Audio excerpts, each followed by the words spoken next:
everyone. Welcome to this evening's program at the Commonwealth Club of California. I am pleased to be here in person, finally, to open tonight's program for the sold-out crowd. I also want to welcome the many people watching the program online around the Bay Area and also around the country. In fact, I know there are people in Boston watching. My name is Ken Broad. I'm a founding member of the Jackson Square Partners and a proud supporter of the Commonwealth Club.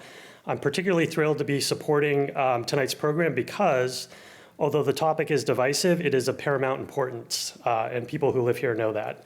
I'm a longtime fan of the Commonwealth Club and its civic mission to convene the community on important issues. Thus, I'm particularly delighted that the club has returned to hosting in-person public programs here at the beautiful headquarters on the Embarcadero. And you can see this is really a temple to ideas. It's absolutely beautiful. I encourage you all to learn more about the club and its in-person and online offerings at www.commonwealthclub.org. Tonight's featured speaker, while you're all here, is Michael Shellenberger.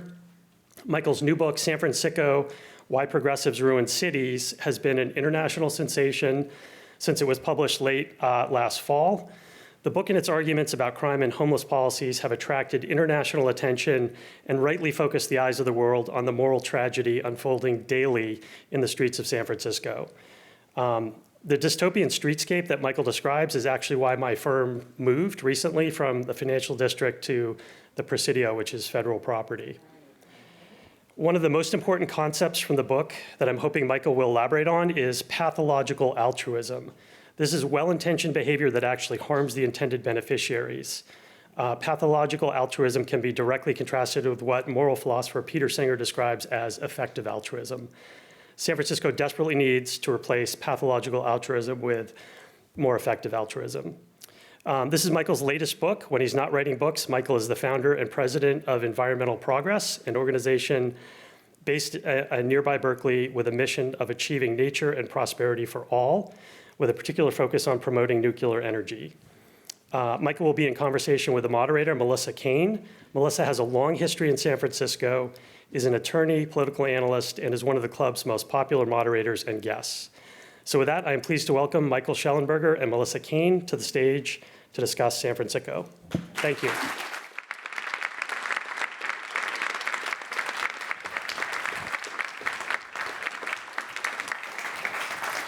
Hi.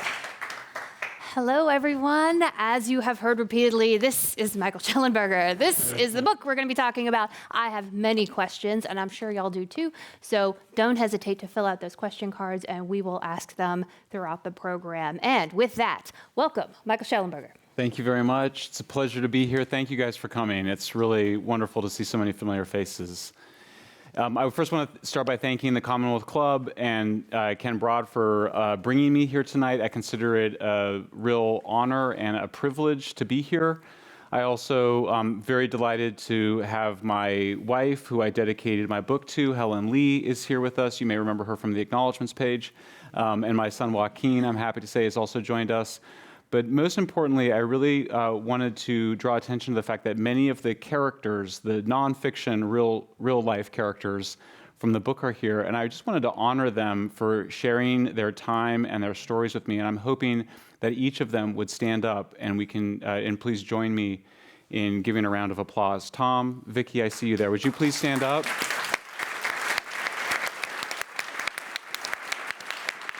I think we may have lost a couple of characters as well that may not have made it. I think one of them is sick with COVID. So this book was for San Francisco. It's a book for liberals and progressives. It's really, of course, for everybody in San Francisco, everybody in America. I had many motivations to write this book. First and foremost, I am just devastated emotionally by what's happening on the streets. I think it's profoundly unethical. I think it's profoundly unnecessary. There's no reason for it. I was delighted to share stories from the Netherlands, which I think is a world-class example of how you deal with people suffering from late-stage addiction and serious mental illness, how you deal with folks that are suffering from homelessness.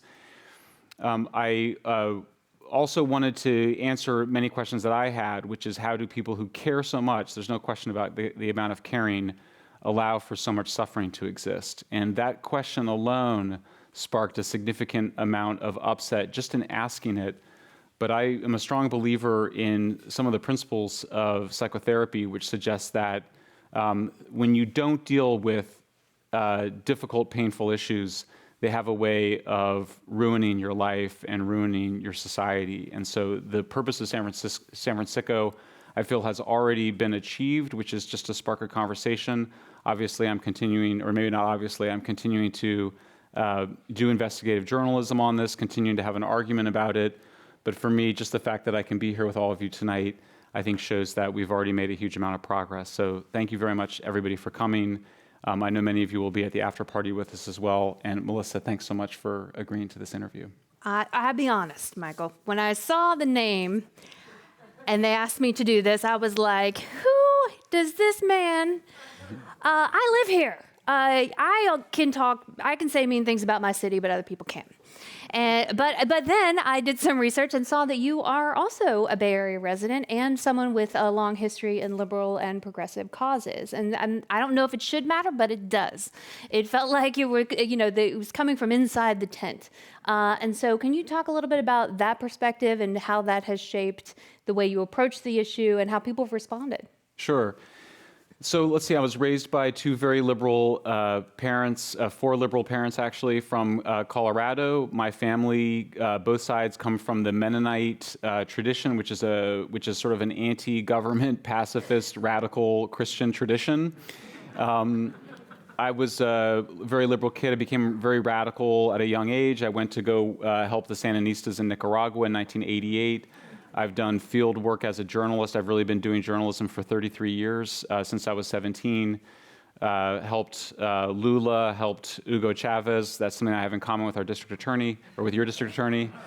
Come out of the radical left. I went through a Quaker school where I have a degree in peace and global studies. I moved to San Francisco in 1993 to work with Global Exchange, which is a anti-imperialist, anti-intervention organization. We went to Cuba together in 1993.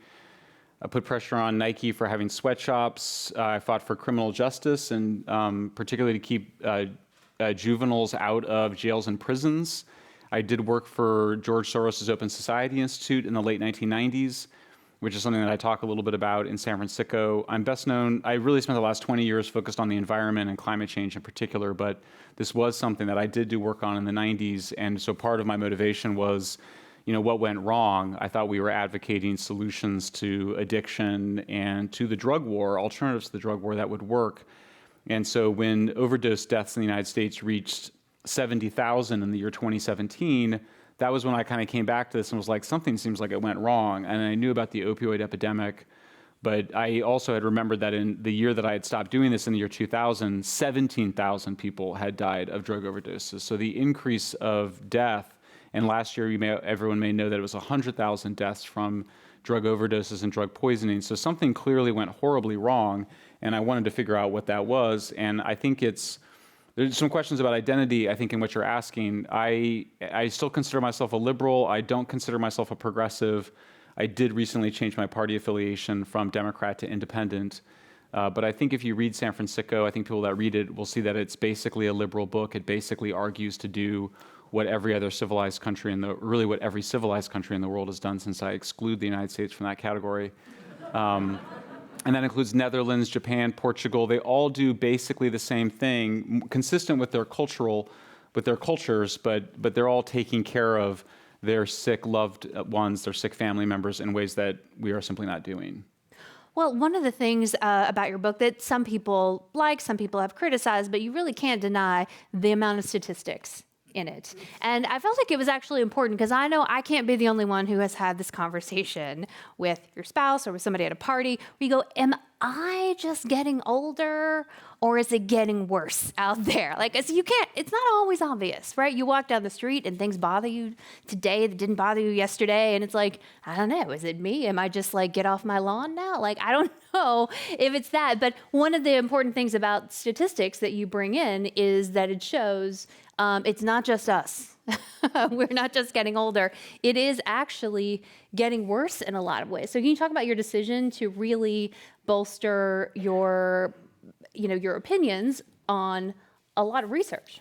Absolutely. So San Francisco and similar to my last book, Apocalypse Never, are both books that I consider to be complete books in the sense that if you want to know how to think about the environment, you should be able to get answers to all the big questions. If you want to understand how to think about crime, drugs, and homelessness, you should be able to get answers to all of those questions in San Francisco, and I think you do.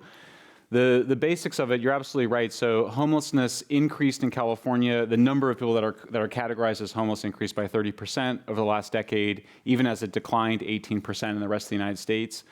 Certainly the number of people that we classify as homeless in San Francisco has increased. I also point out that the word homeless is really a propaganda word. It was actually a word that was designed to combine groups of people that should never have been combined, including a mother with 2 kids who has no underlying drug or alcohol problem or mental illness, who is just escaping an abusive husband. That we're combining that person with somebody who is suffering from heroin or opioid addiction and has quit working, been kicked out of their house, often because of their addiction, and is living on the streets. And then we're combining that person with somebody with schizophrenia or severe mental illness. And I wanted to unpack those things. So that's why there's chapters about drugs, housing, mental illness. So the book definitely it's not attempting, I always point out, I'm not attempting to, a lot of academics when they write books, or even journalists, I think they have a view that they want to write a book that's super original. I think if there's anything original about the book, I just think that it's a complete synthesis and an overview of these. In some ways, I'm trying to trick people into buying a think tank report by kind of bringing in a lot of human stories to it. Same thing with Apocalypse Never. It's sort of an environmental textbook, or it's sort of a textbook in here, but hopefully, with sugar-coated so that it goes down a little bit easier. It's not super wonky and dry.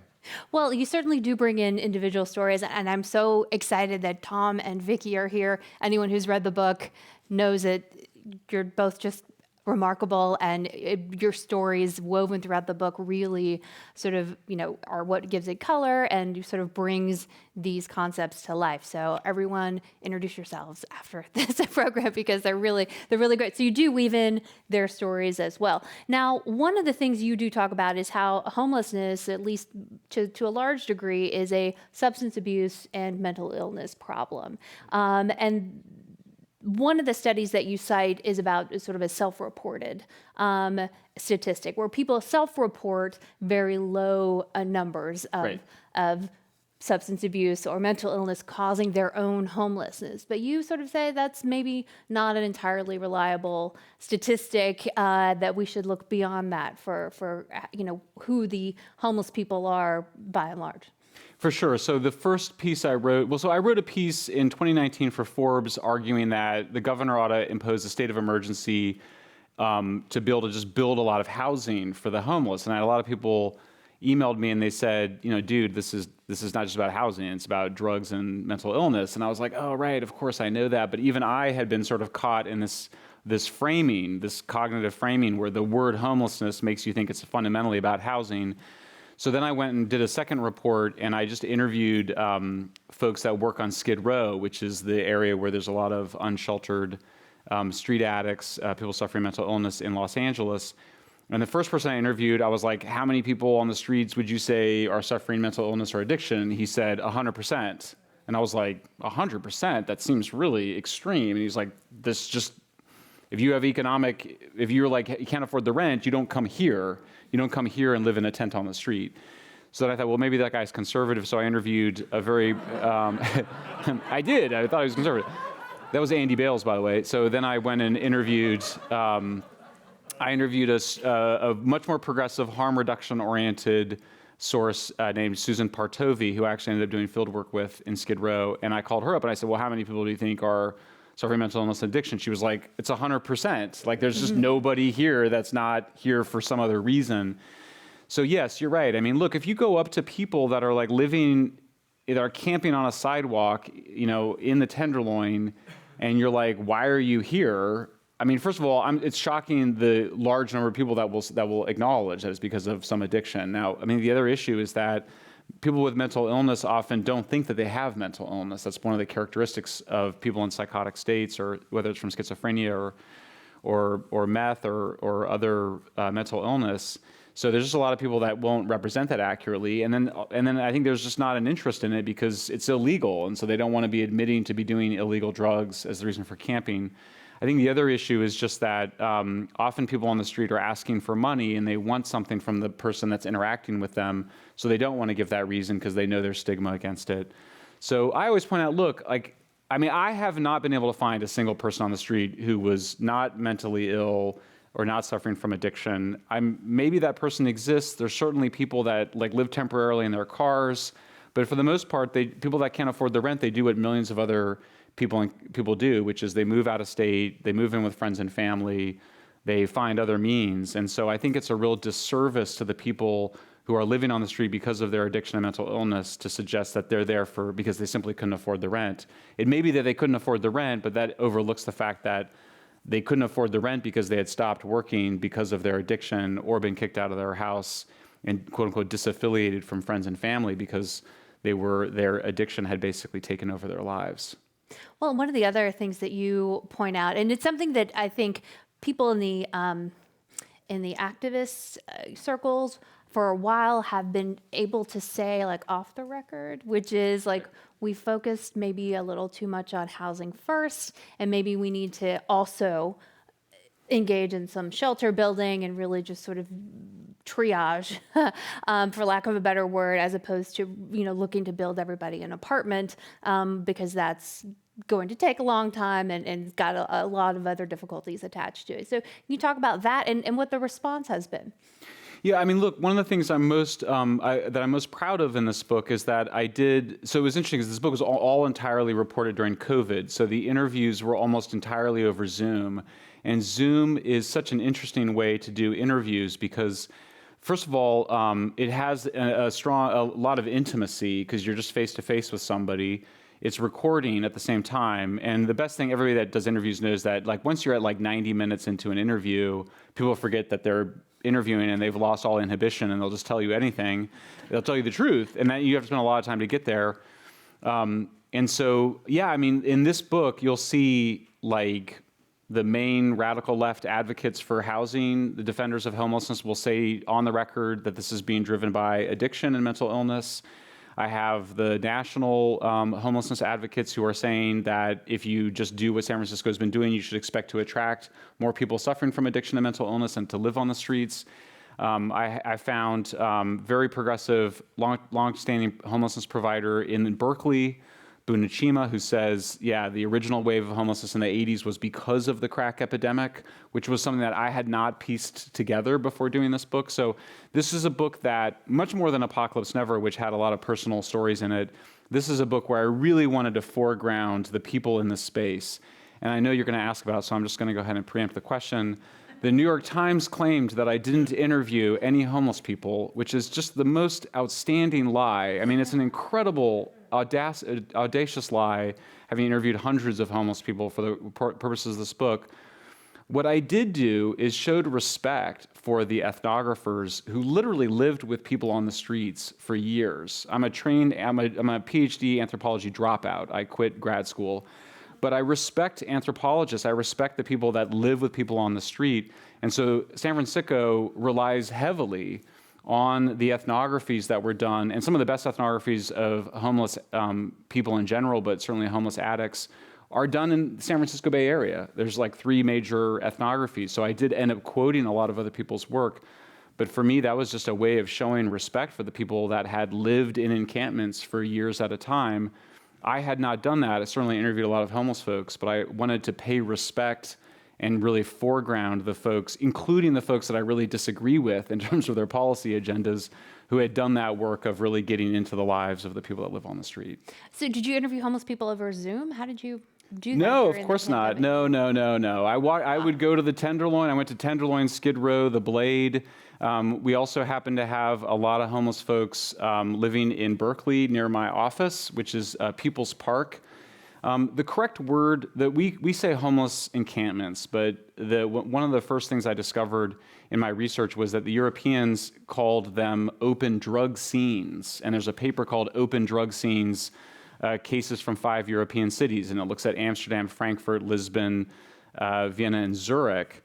And people to this day, because of The Wire, the TV show, they look at what's going on, for example, in San Francisco, and they go, oh, that's like Amsterdam, which was what they called an open drug scene that was sort of sanctioned by the city of Baltimore in this television show, The Wire, where they sort of, they used it as a containment zone. But Amsterdam did do that, that's true, but then they shut it down. And it's something that people that watch The Wire, I don't think quite understood, or people still don't understand. They think that Amsterdam may still have these open drug scenes, but what you discover is that those 5 European cities all had open drug scenes. They all shut them down. They all did it the exact same way, a combination of police and social workers. So anyway, so yes, People's Park proved to be a very easy place to go and interview large amounts of folks on the street at once. So why isn't it Berkeley, sicko? Why are you coming across the bridge at us? No, I'm kidding. I'm just kidding. No, actually, talking about the 80s, actually, one of the things you do talk about in the book, and it's something that I hear all the time, is people blaming, and, you know, I'm not defending Ronald Reagan, but a lot of people blame Ronald Reagan for the crisis. Yeah. And so you do talk about, like, you say that it's actually, let me just, in reality, it was a Democrat who got the deinstitutionalization of psychiatric hospitals rolling, President John F. Kennedy. And so if you could talk a little bit about your research into that and sort of the response to that, because that's something that you just always hear is, Reagan shut everything down and now the streets are filled Have with you heard it since the book came out? Not recently. No, I haven't maybe either. you fixed it. I think I might have fixed it. Yeah. It's the first thing that you get when you interview progressives about what's going on. And of course, you kind of go, as like a liberal, you kind of go, well, yeah, I mean, Reagan, the guy's source of all evil. I mean, naturally, it was Reagan. But then you're kind of like, well, wait a second. Wasn't he president like over 30 years ago? And hasn't California been in the hands of Democrats for, you know, a supermajority for over a decade? And don't we have a $30 billion budget surplus? So how could this possibly be because of budget cuts?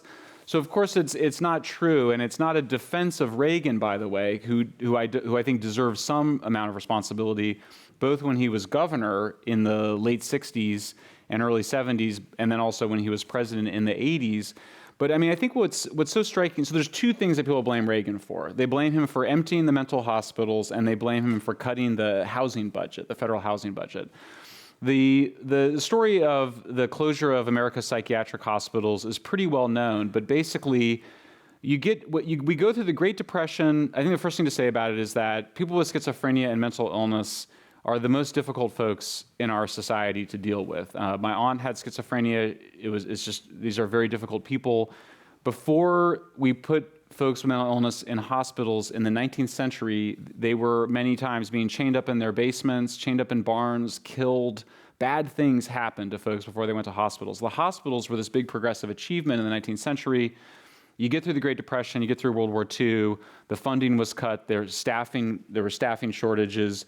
Come out of World War II, and people got it. Life magazine published these famous photos of the terrible conditions in the hospitals. Many of the Quaker activists and the other activists who are trying to fix the hospitals wanted to see more funding to improve them.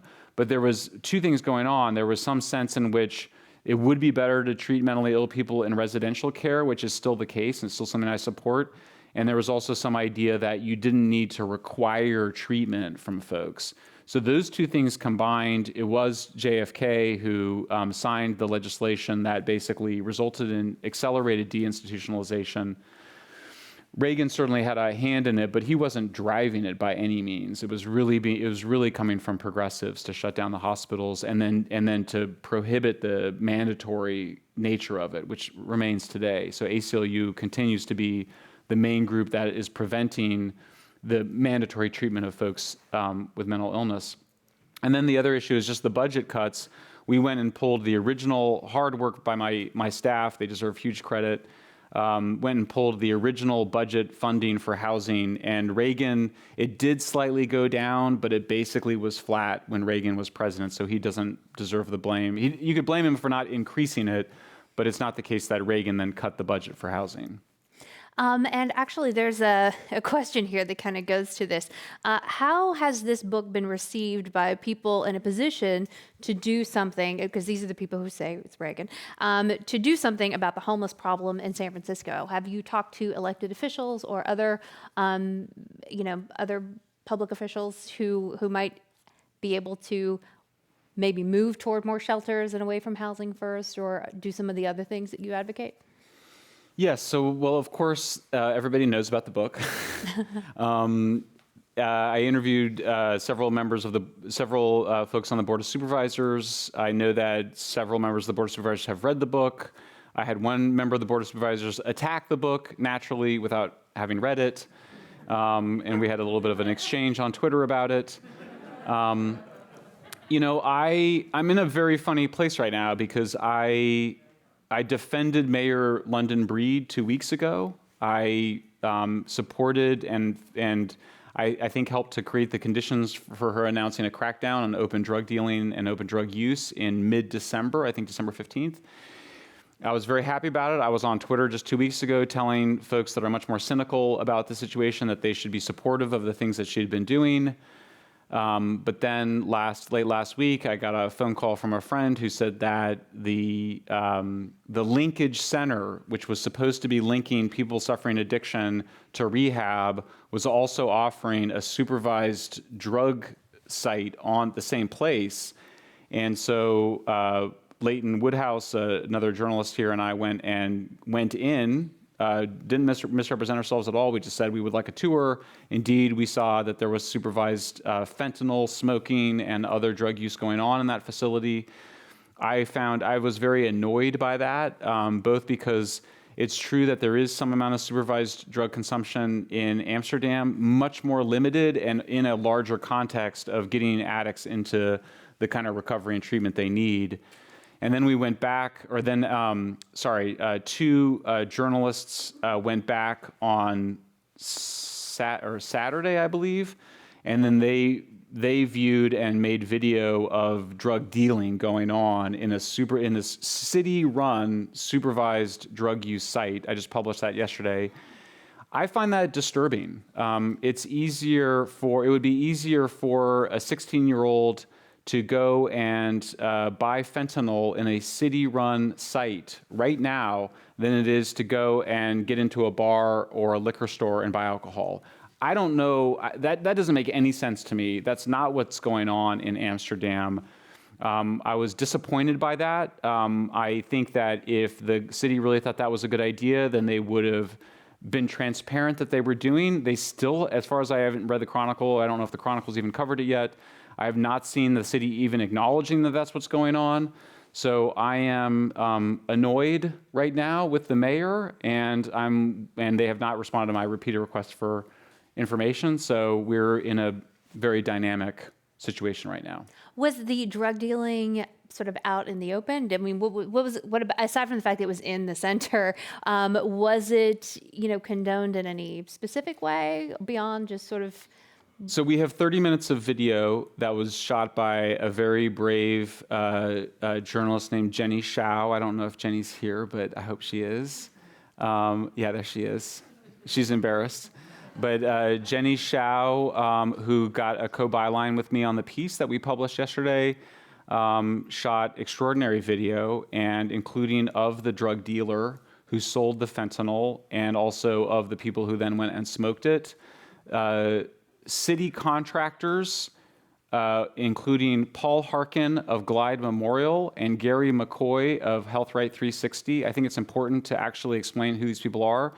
They were the senior contractors. They were on site. They were feet away from the drug deal when it occurred. I don't have proof that they saw the drug deal occur, but we have video of the person who our reporters saw sell the drugs, examining the bill as though checking it to see if it was counterfeit, with both McCoy and Harkin looking in his direction. So for me, that would constitute a fair amount of supervised.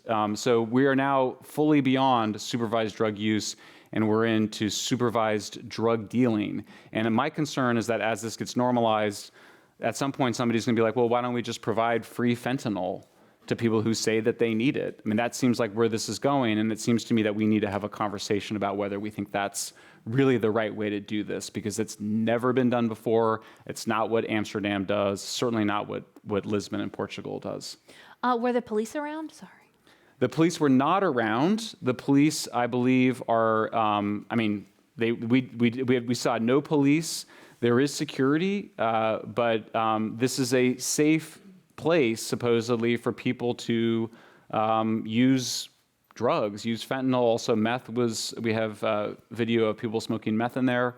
So I just think this is scandalous, and I'm sorry that, and I'm like actually kind of open to, my Dutch character in the book, René, he says, look, there's a small number of people that we couldn't get off heroin, that methadone just wasn't good enough. That's the traditional opioid replacement for heroin. And I was like, well, how many people is that? And he was like, fewer than 150. And I was like, well, if you set that up in California, it'd be 150,000 people that would be signing up to get heroin maintenance. So that 150 people, that fewer than 150 people, are people who the Dutch government had already put significant pressure on for many, many years to get on methadone and try to lead a more independent life. And it didn't work. And they were like, look, just let them have heroin. It's better than sending them to prison. That I'm completely fine with. But what we're doing in San Francisco does not come anywhere close to that. There was no amount of regulation involved. It was just letting people buy and use fentanyl on what, and by the way, this is right in United Nations Plaza, which is public plaza. And I made clear in our reporting that we have a public right to shoot video of people in public spaces. They just commandeered this whole part of this public plaza. Like, when was there a debate around, like, maybe we would rather have that be a playground? Maybe we would rather not be with, like, a place full of armed, drug dealers working for a dangerous criminal foreign cartel. Well, Crazy, I know. But.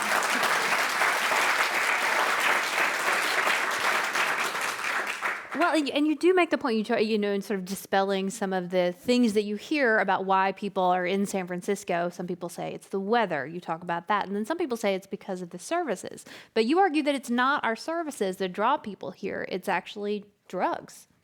Yeah, I mean, I'm not saying it's not any of those things. And by the way, I do think the weather has some role to play. I think the fact that it gets freezing cold in Chicago does reduce the amount of unsheltered, street camping in Chicago.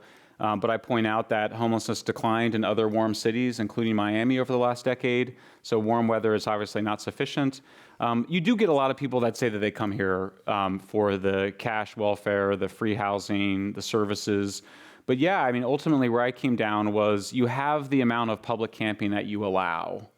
And I think the other big discovery I made that took a fair amount of reporting, and I'm very proud to have gotten it, is just that the biggest opponents of building sufficient shelter have been housing first homelessness advocates who have insisted that money be spent on housing, meaning very expensive apartment units, rather than the kind of sprung congregate shelter that we normally associate as homeless shelters. But yeah, I mean, I think when you interview people, when you talk to folks on the street, it's Tracy Helton Mitchell, who wrote, I think, one of the best addiction memoirs of the last 10 years, said that when she was deciding where to go, when she became a heroin addict and she was trying to figure out where to move to, she's like, either I can go to San Francisco or New York, and she came to San Francisco. So it's pretty well known that San Francisco is a place where people can purchase drugs at low cost and use them openly and live homeless on the streets. Well, and you also point out to the New York, actually, because they haven't been as as housing first focused, and have actually built a pretty decent number of shelter beds and places for people to go, has a different situation that we have, as an example of a place where it can work to have this ability to sort of triage in those moments. Absolutely. So at least before COVID, New York was sheltering 95% of its homeless. So it's not rocket science. I do think that people have a right to shelter. I don't think people have a right to their own apartment unit in the most expensive real estate markets in the country. That just doesn't make that's just bizarre. Like, you read the Communist Manifesto, it's like not like everybody gets their own apartment unit in San Francisco. This is completely twisted. But I do think that, I think we have an obligation to provide shelter for our fellow humans. And, when I shadowed the Dutch social worker, and I'd be like, we interacted with a guy suffering in a psychotic state, either from drugs or underlying mental illness. And he was like, you got to go to shelter. And I was like, do you have a shelter bed for him? He's like, of course we do. We also have psych beds available if they need psychiatric beds and treatment. We have shelter, and we have residential care. So you have to have the back end. I mean, I think ultimately, when you hear people talk about little quick fix solutions to this issue, like tiny homes is like the new fad now, or navigation shelters or whatever. It's like, you have to just there's just a proper way to treat people. And so we say, just to simplify it, we go shelter first, treatment first, housing earned. You can get your own room. Like, a lot of people want their own room, but you have to earn it through progress on your personal plan, which is often quitting drugs, taking your psychiatric meds if you suffer from some underlying mental illness, going to work. There is some sense of, the Dutch would always say, you got to have carrots and sticks. There should be something that people can gain from making a positive change, but also something that they could lose or some consequence if they don't. And our system is just not, we're nowhere close to having that set up. Well, one of the things you do point out is that some advocates for housing first really want it to be with no strings, really. Yes. Nothing to, you don't have to do anything to keep it. You don't have to take your meds or not. Right. Or, you know what I mean? Like, and so that was really surprising, I think. I think people would be surprised to know that that's what they're talking about. It's not like housing for people who are walking the straight and narrow and can kind of demonstrate that they can, sort of re-enter society. It's just housing, and here's the key. And that's really something that I was not aware of. My friends and I were like, what? That's kind of crazy. Were you surprised that people would look you right in the eye and go, oh no, we just need to give everybody an apartment? Yeah, absolutely. And I was struck by my Dutch character, Rene. He struck me as too tough when I was with him. Like, there was a guy, we were interacting with a guy who was psychotic, and he was talking about how he had been, physically assaulted in the last shelter he was in. He was telling this terrible story, and I was just like, oh, this is terrible. That's why he couldn't go to shelter. And Rene was like, no, he's psychotic. He's probably known that was true. And he's like, he has to go to shelter. He actually let him sleep on the park bench for one night, but then he would go back the next night and tell him that was it. I was struck by how harsh he was sometimes with people, how firm, but I understood more. It's like you're dealing with like some of the most difficult folks in the society. So yeah, it's interesting. Like, I try to understand where people are coming from. So I mentioned Harkin and McCoy are the two guys who are overseeing the supervised drug dealing site in United Nations Plaza right now.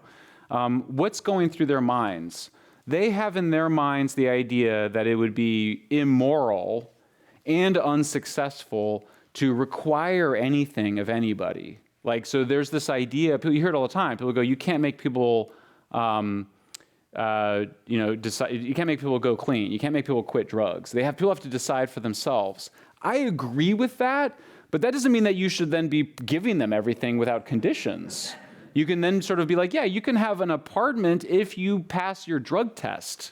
That's a completely reasonable thing for taxpayers and the society to ask for somebody. It also happens to be what they need. They need somebody to say, look, you can have these things, but there's some criteria here. That's literally viewed as immoral by the folks in charge. And what I point out is that they're in the grip of what you might call a victim ideology, this idea that you can classify people in the world into victims or oppressors, and to the victims should be given everything and nothing required.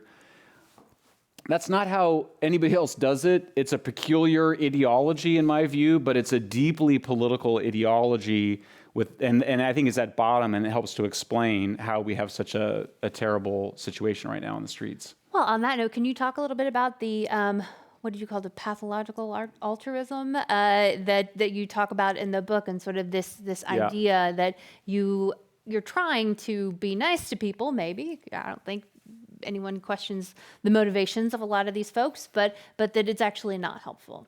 Yeah. And that gets to the title. It is a harsh title. The book's a harsh title, and the title of the book is obviously about the folks on the street who are sick, suffering from mental illness or addiction, which is a kind of mental illness.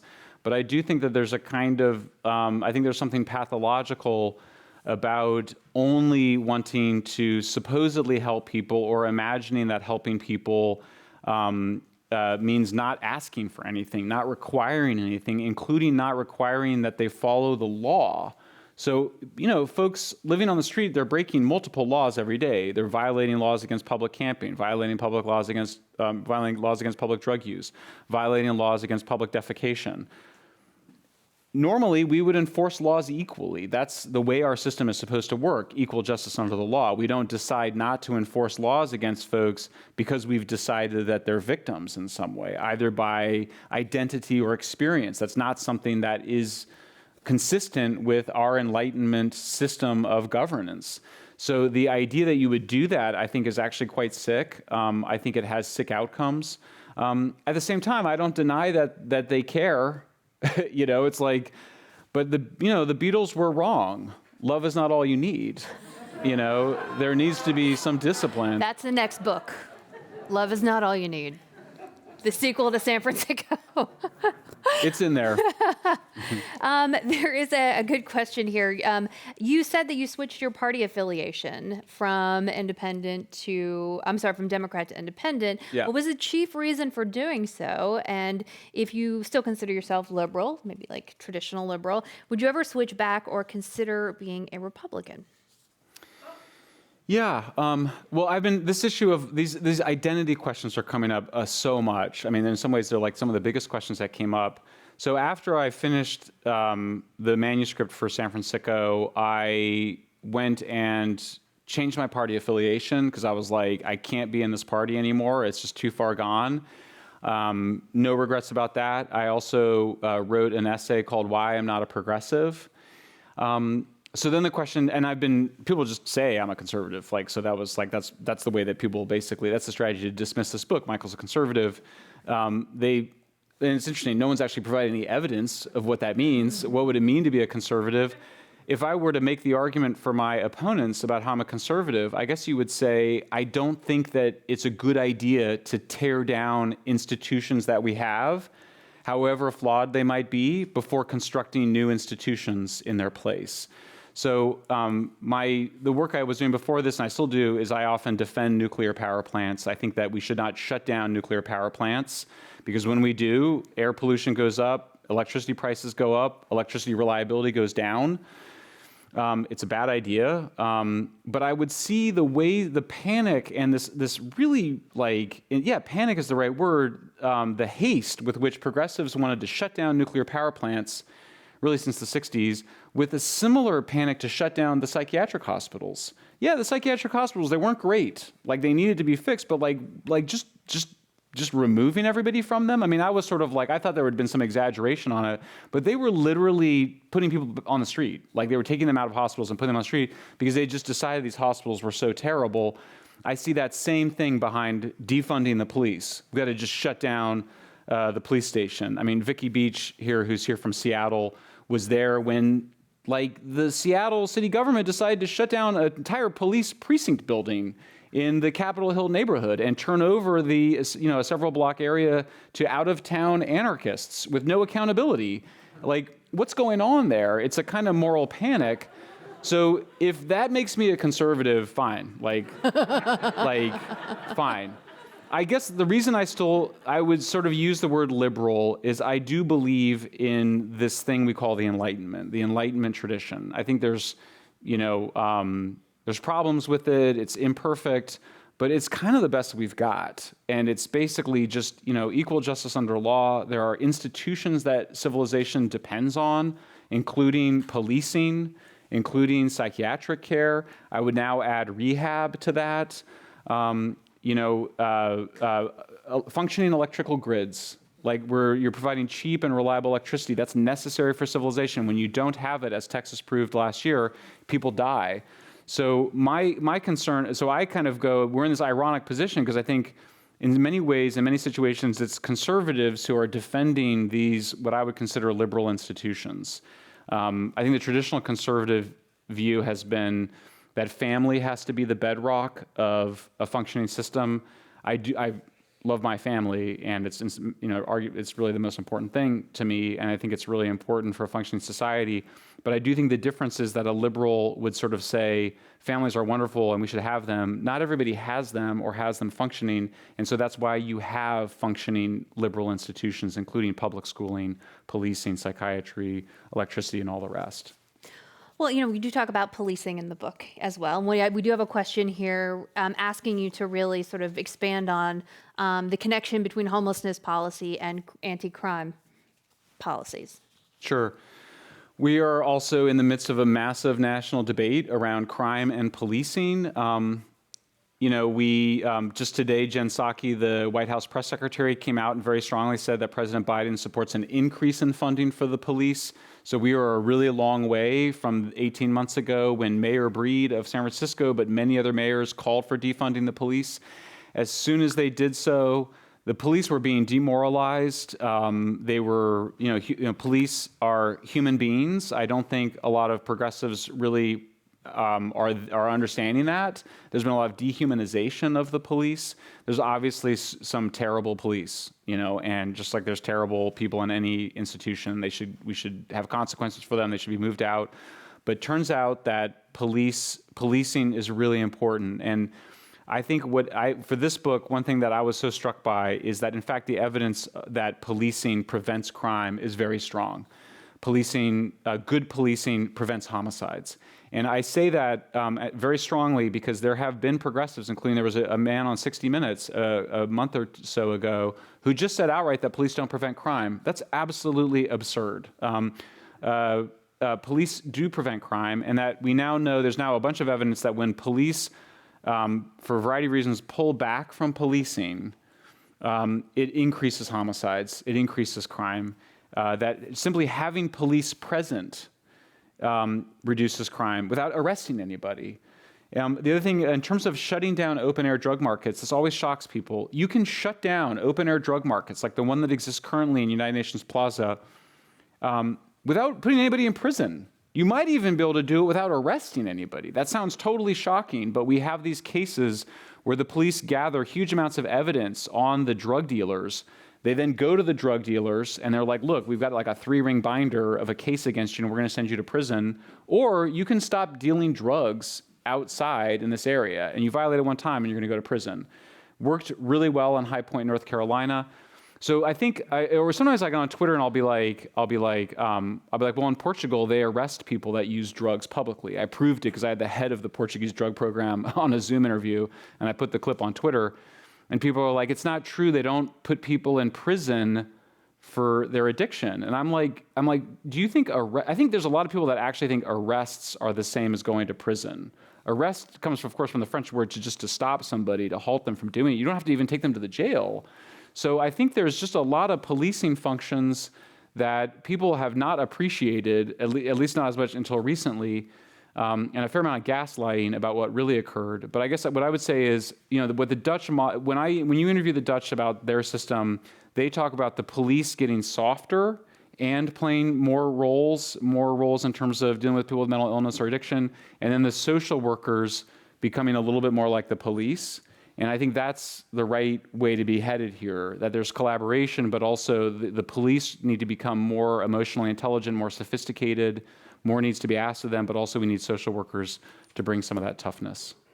Yeah, you definitely share some anecdotes about people who say, this person was a real pain, but, they really helped me get to where I needed to go, even though they were really annoying. And Yes. So, harder social workers, softer police, I think was what you said. We do have another question here. Somebody asks, will you ever run for office? I don't know if you know, Mr. Schellenberger's already run for office. Did quite well in the governor's race of 2018 as a Democrat, no longer. But will you ever run again for office? Yeah, and before I say something about that, I wanted to say one other thing about the policing, which is that I feel like I finally, after 3 months the book's been out, I feel like I've boiled down what I wanted to say about it, which was that if you don't want mass incarceration, and I don't, why would you nobody wants people in prison if you can avoid it, and you don't want mass homelessness, and you don't want open-air drug scenes, there's 3 key Ps: policing, psychiatry, and probation. And what's shocking to me is how little we've used probation. We now have electronic monitoring. We've had drug testing for a long time. But yes, is it an invasion of privacy to have an electronic monitor? Yes, but that's so much better than sending people to prison. People can be at home with their kids, raising their kids, avoiding, the electronic monitor will make sure you're not going back into the open drug markets. So I would say for Democrats and Republicans and everybody, let's lean more on policing, psychiatry, and probation. That will allow us to avoid mass incarceration while also solving this problem. As far as your question is, no, I'm not running for office. Sorry. As of today, We shall see. But somebody needs to, and I did tweet out Somebody today. should do something. Yeah, I mean, there was a funny, like, I don't know if you guys saw, like, after the big, there's a bunch of trains have been getting robbed in LA, and there was all this looted packages, and Gavin Newsom, our governor, went there, and he was like, what's going on here? And somebody got to get to the bottom of this, and Babylon Bee, which is like the Onion for conservatives, tweeted something like, Gavin Newsom pledges to get to the bottom of who's in charge of California. And it went viral, and it was like, but then I read today in Politico that it's not clear that Republicans are going to field a serious candidate for governor. And again, I mean, I'm not a Republican, but I'm a little bit like, somebody needs to run. So I've had a chance to meet a fair number of fairly affluent people, and even some billionaires in recent weeks. So I'm hoping that maybe one of them will run and self-finance their campaign. I said, look around the room. Somebody needs to do it, because even if you lose, we got to challenge this existing regime, because I just kind of go, if waiting another 4 years sounds like a really bad idea. Well, you do talk in the book about Governor Newsom, especially with regard to the sort of NIMBY-YIMBY wars, and how, I think political courage, I think was the word that somebody used in the book to describe, or cowardly, I think was maybe the word, to describe his approach to the housing crisis, to just the inability to build, any housing, really, certainly not to the degree that he promised at the outset of his administration. Can you talk a little bit more about your thoughts on Newsom's administration with regard to not just homelessness, but housing? Yeah, I mean, look, the first thing about Gavin that you're struck by is, first of all, he's been dealing with these issues for over 25 years, since he was a member of the Board of Supervisors in San Francisco. Has he, though? Well, I mean, I'm not saying he's been dealing with them well. But I mean, he gave a speech in January 2020, State of the Union speech on the so-called homeless crisis that was really about drugs and mental illness. It was an incredibly good speech. He also promised to build, I think, 1.5 million new housing units during his time in office. And then then you look at what he's doing, which is like almost nothing on these issues. I mean, there's been some good stuff in terms of ADUs on housing, but certainly on the drug and alcohol crisis, nothing. I think one of the most important interviews in San Francisco is with a widely recognized psychiatrist named Dr. Thomas Insel, whose own book, by the way, on this issue is coming out in the spring. And he and I talked over Zoom, and it was like we were finishing each other's sentences. We were like, brothers from another mother. And finally I'm like, dude, so you talked to the governor, so like, what's going on? And he's also a political person, so he just kept saying over and over again, it's a leadership problem. I counted in the transcript, he said it's a leadership problem 6 times. So obviously this is a problem that is at the very top. I think it's not a very complicated explanation. I think Gavin is afraid to counter ACLU. He's afraid to counter George Soros. He's afraid to counter Housing First.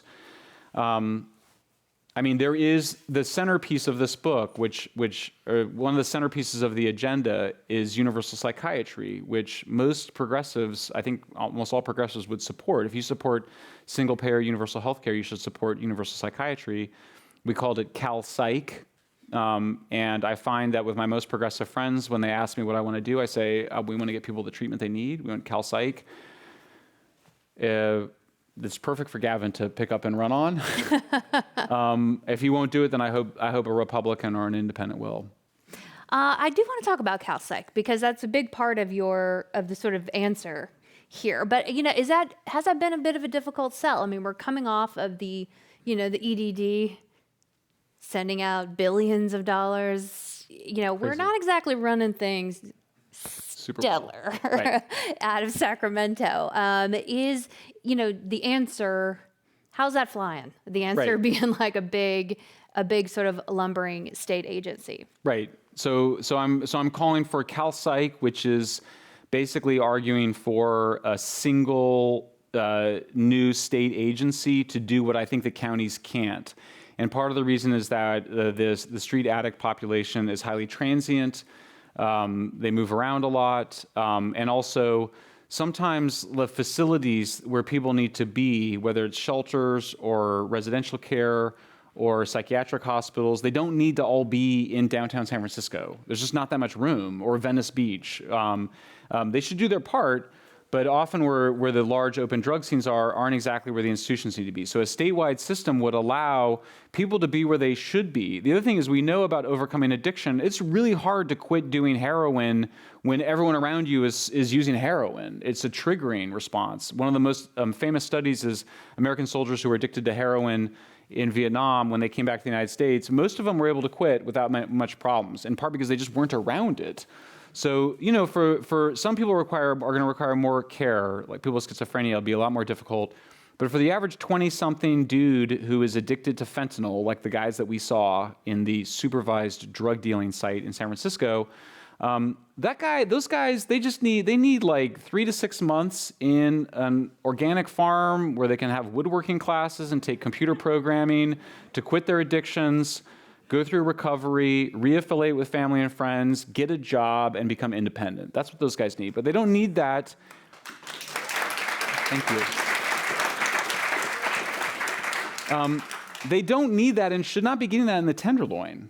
Like, that's just that's the wrong place for it. We know, in fact, the European studies I keep mentioning, they say do not concentrate all of your services in a single area.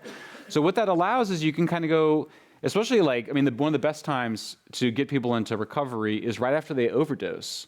Well, right now we revive people with Narcan, we revive them, and then we're like, okay, bro, good luck, man. Within hours, they're back smoking fentanyl. So if you could be like, hey, would you like to do woodworking? How about a woodworking and organic farm? I say that because I'm trying to appeal to liberals, as you can tell. But I think the point is that it's got to be a proper alternative. It doesn't have to be, it can be in the Central Valley where the costs are much lower. So that's the case for Cal Psych. It's also, I just don't think these things, I don't think hard things get done in a decentralized way. So when you read, there's nothing more demoralizing than reading by way of 30 years of reports from various government agencies about how to fix the homelessness problem. Coordination between agencies. Forget about it. The agencies don't coordinate. You have to have a hierarchy. So that's what Cal Psych will do.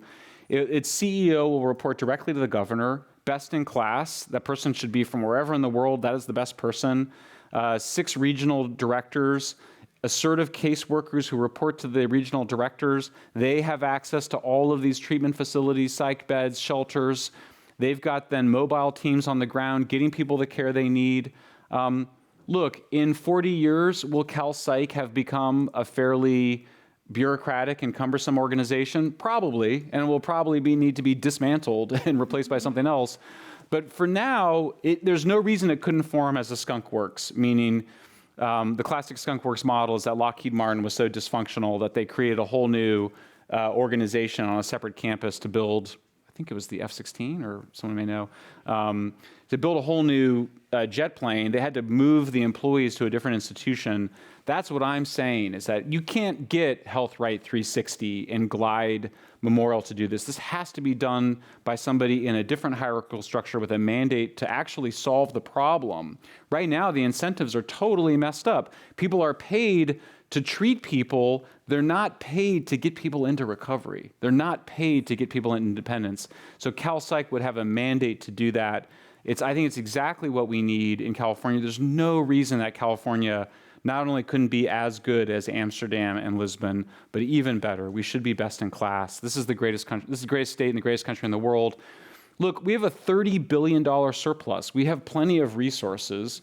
The EDD thing, it just shows that agency is completely broken. They lost $30 billion of taxpayer money to criminal gangs. You got to have something, you got to stand up something that is separate, hierarchical, transparent, effective, and it would be, I think, much more easy to monitor that resource than in today's opaque agencies.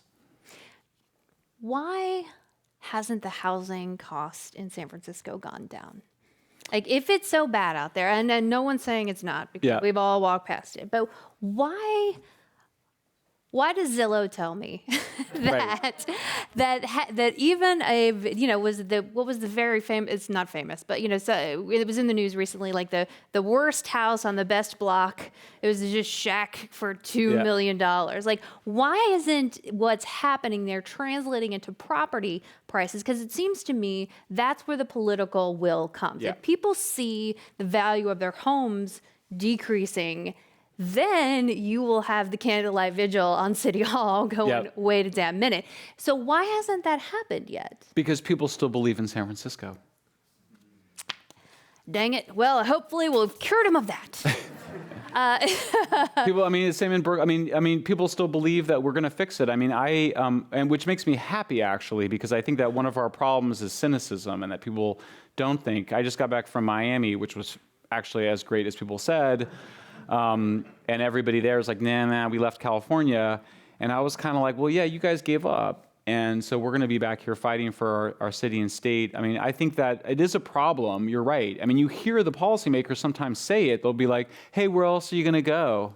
You know, nothing's as great as California. And they're kind of right. I mean, look, we're here for a reason. Like, we love this place. I mean, we just, you know, I mean, and I think the other thing is that, of course, you can escape it. I mean, when I would talk to people about doing research on this book, they'd go, yeah, that's why I don't go downtown. And it's like, ugh. I saw that movie. It was Elysium, and it was a nightmare. It was dystopian. So yeah, I mean, ultimately, we were, in some ways, we should be glad, because this was, you know, this problem was being contained in the Tenderloin, in Skid Row, and then the drug crisis, the opioid epidemic, variety of factors made it so that it was no longer contained, and it became something that the city had to deal with. That's an opportunity for us to make the changes that we need to make, that I think will redeem our moral character, which is currently tarnished. Well, it does seem like for something like CalPsych, something that's that big, that it might require a ballot measure. Just somebody who studies politics, and I'm not saying ballot measures are always the best idea, but it's not clear that you're ever going to get the kind of political will that you need, especially when you've got people who are representing rural districts who are saying, I don't want this. I don't want your San Bernardino-based rehab centers. Thank you very much. And then you have the people in the urban centers who also don't want to do this. So it seems like it might be something that has to come from the people, as it were. Have any of your billionaire friends offered to bankroll a ballot measure for CalPsych? Yeah, I did. I was involved in a pretty good ballot measure, and even raised a little bit of money for it in 2019, 2020. But ultimately it fell apart. It just didn't have the support. I found the donors were not educated enough. I mean, that was part of the reason I wanted to write San Francisco, is I felt like the donors were asking me questions that I needed time to really lay out and explain. I'm not running for governor, but if I were governor or ran, what I would say is you come into office, you do a bunch of stuff that I describe in San Francisco that we need to do: shelter first, treatment first, housing earned, as executive order to the extent you can, and that would survive in court against ACLU. You would then present a set of legislative vehicles to the legislature, and you'd be like, let's go, guys. If you don't want to do it, then I'm going to campaign against you in the fall or in 2 years. And then you would also just work to go put on a ballot initiative. Governors have a lot of power, both in terms of the executive orders, but also just to go to their donors and to other billionaires in the state and go, come on, guys, we can't count on the legislature. It's broken. I mean, Sacramento is just such a petty town in some ways, and the concerns are just very provincial. I mean, it's so weird in some ways, because like California, it's just like California. It's like this, just whatever we are now, like the 4th or 5th largest economy in the world, and yet like the concerns of your average legislature are so provincial and so petty. I do think they could rise to the occasion, but you need a governor that is going to lay out the solution, and it's a comprehensive solution. I mean, you have to remember, I've been here now almost 30 years, and we've been voting for ballot initiatives. We have the Mental Health Services Act, which we passed in, I believe, 2004, which raises almost $3 billion a year now for this issue. It's almost all wasted because it's just all for voluntary care, whereas we need a significant amount of conservatorship and assisted outpatient treatment. But yeah, I mean, a governor could do this. It might require ballot initiatives, but she or he might be able to get it done through the legislature as well. We have time for one last question, and I would like to end on a hopeful note. This is a question that says, what can individuals do to make a change? Great question. There's so much that all of you can do. I mean, I think the first thing is just to, when we said, we're having an after party, by the way, and so I was like, what are the goals of it? Inspiration, building relationships, and then finding resources for this work. There's so much that people can do to be active. Certainly social media is really game-changing in terms of getting the word out. San Francisco has been reviewed. It just got a very positive review in a Swedish newspaper today. It's been reviewed by the second largest Spanish newspaper. It's been reviewed by The Economist, The Telegraph, the New York Times. No, not mentioned yet by the San Francisco Chronicle. And yet somehow people have found out about it, despite it not being in the Chronicle, which is great. So social media is super important. It's been a pleasure to work with Leighton Woodhouse, Erica Sandberg, Jenny Shao. They are true journalists, true reporters, very brave. So we need more citizen journalists, people that like to go and investigate. Yeah.